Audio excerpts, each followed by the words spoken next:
Hi, my YouTube family. Um, I wanted to share this video with you um, because I feel like you guys are my friends, my family now. Um, and it's a controversial subject. And what is that subject? God. And I want to share this video to tell you how I feel, and I'm going to try not to cry, about that subject. And I'll give you short details of why I feel the way I do.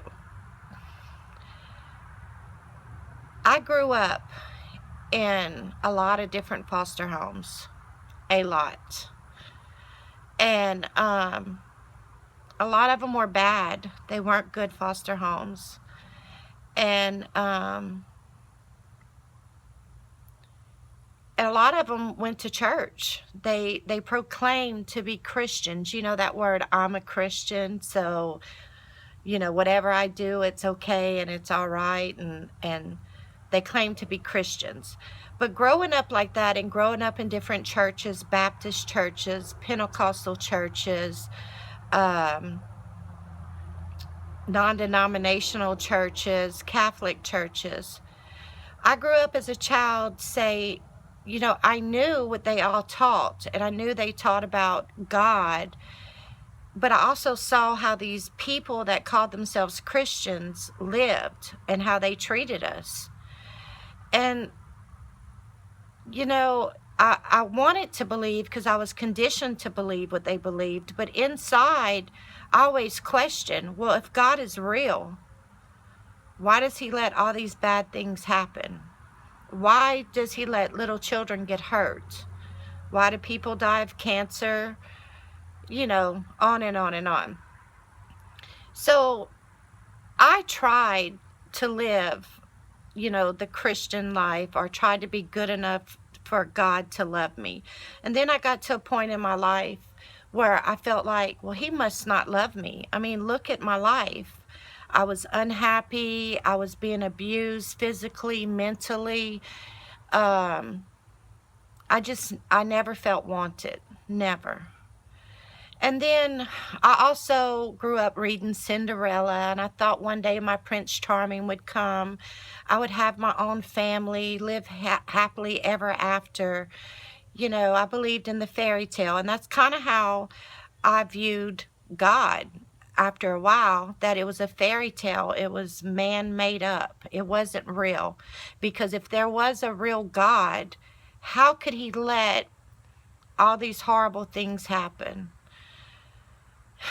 And I'd go back and forth with it. You know, I wanted to be a quote and unquote Christian because I didn't want to go to this place I heard about called hell.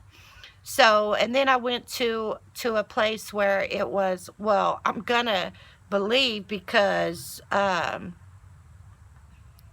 what I was taught, and I'll just hope I'm right. That way I won't go to hell. But then I met a man who was atheist, and he, you know, atheists believe only what's scientifically proven. And when I say he knows his stuff, he knows his stuff. I mean, he knows those Bibles that are written better than most Christians know them. And, you know, over a course of 15 years, this man, and he's a good man, and I loved him. He's a best friend of mine. He was a good man, and he did what most Christians don't do. That he helped others, and he was a real sweet man. But he put all these doubts in my mind. Then an incident happened at a water park where a little boy from a Baptist church came with his church group, and he drowned. And you know, I remember praying silently on the side, praying, God, if you're real, this is the one time you can prove to everyone that you're real, and miracles do happen. Because this little boy had been underwater for 2 hours before they found him, because it was big blow up water park thing, and he was stuck under one of the big blow ups. And this was the young son of this couple, and the father was there. And when I tell you how heartbreaking it is, I've never lost a child, but it tore me to pieces, and I prayed so hard. That day is the day I decided, and this happened 4 years ago, that God was not real. And if you want to say the devil, let that happen, I guess he did, because I could not imagine what all these church people praying and us praying and firmly believing that this 14-year-old little boy God was gonna do a miracle and he was gonna be okay, and then he died. And then I was angry. I was like, if God was real, how could he let this happen? And look at all this bad stuff. And then I had my atheist friend in my ear telling me, their prayers weren't heard because he's not real. But then there was always throughout the years, this little voice in my head, and this yearning in my heart. Because I'm going to tell you something. When I decided God wasn't real anymore, then hope wasn't real anymore. There was no more hope. And it was the most dry, dead feeling I went through. And then, slowly these people started coming into my life that were Christians. And I don't know how to explain it, but when you know a real Christian, when you get around them and talk to them, you feel their spirit. You feel this goodness about them, and you want what they have. So I started, just talking to God, to the real God, whoever he may be. Please show me, God, if you're real. Please, I only want to serve you, the real God, and the one true God, because so many religions out there, so many different beliefs. I didn't want to serve a religion. I want to serve the Master, the real God. Make me understand what I don't understand. And yesterday I went to Albertsons, and I prayed on the way to Albertsons, and I told the real God that to make me a better mother, to make me a better wife, to make me a better friend, to forgive me for doubting the real God. But I just didn't know who the real God was. To please show me that he is real. Now, when I went into Albertsons and I bought my groceries, I use a prepaid credit card. And whatever's on that card is what I can use for groceries. And I knew how much I had on that card. And I had $500 on that card. I knew. I had called the night before I went grocery shopping to make sure how much I had on the card. I went grocery shopping, not a worry in the world. Got my groceries, got up there, got my deals. And the lady told me only $85 cleared on the card. I still owed, I think it was like $30-something. And I was like, no, that can't be right. I have $500 on this card. Well, to make a long story short, I was standing there. I was embarrassed. I was so embarrassed. I couldn't imagine what happened. Now, that same card, and I'll tell you that in a second, but this lady, standing on the other side at another register, turned around to the cashier, handed her $40, and she said, here, I want to finish paying for her groceries. I was so embarrassed, but at the same time, I started crying because this lady didn't know me. She did not know me, and she wanted to do an act of kindness.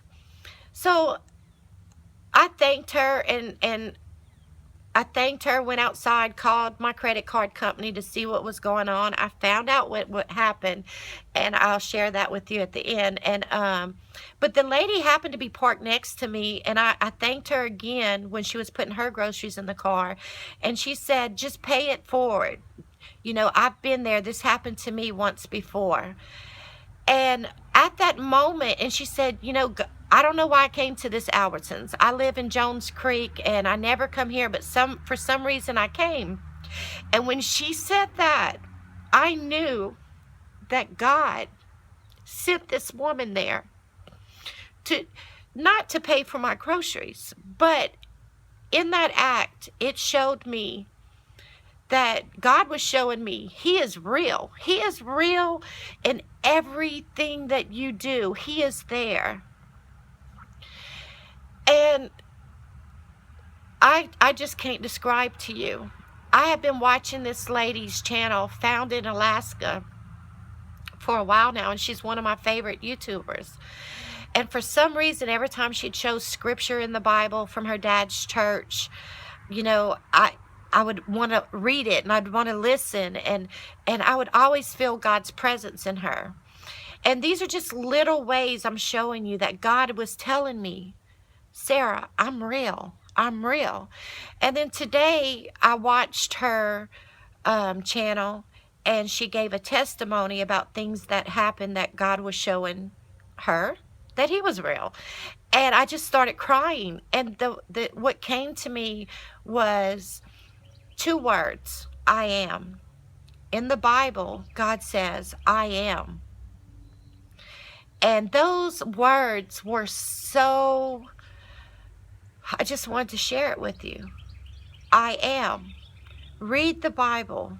If you're questioning if God is real, you don't have to ask a pastor or a friend or somebody from multiple different churches. Ask Him yourself. He loves you enough to show you in a way that you'll know only God could have done this. Now, did the lady spend her money? Yes, she did. But like she said, she didn't even know why she went to that Albertsons. She doesn't even live in our area. But she was there because God, who knows us and hears us, sent her there. And when I was sitting here today watching Found in Alaska, that's the name of her YouTube channel, when I was watching her talk and give her testimony, I just started crying because, again, God was telling me, I am the way, the truth, and the light. I just wanted to share that with you, and I want to thank you, Suzanne, for sharing your testimony. And I wanted to just share this. And I hope God forgives me for doubting Him. I hope, and I'm going to say this in front of whoever watches this, 50 people, 1,000,000 people, I don't care. I'm sorry. I am sorry, God, for ever doubting you. And I want Him to live in my heart, and I want to be His child, and I want to do what He wants me to do.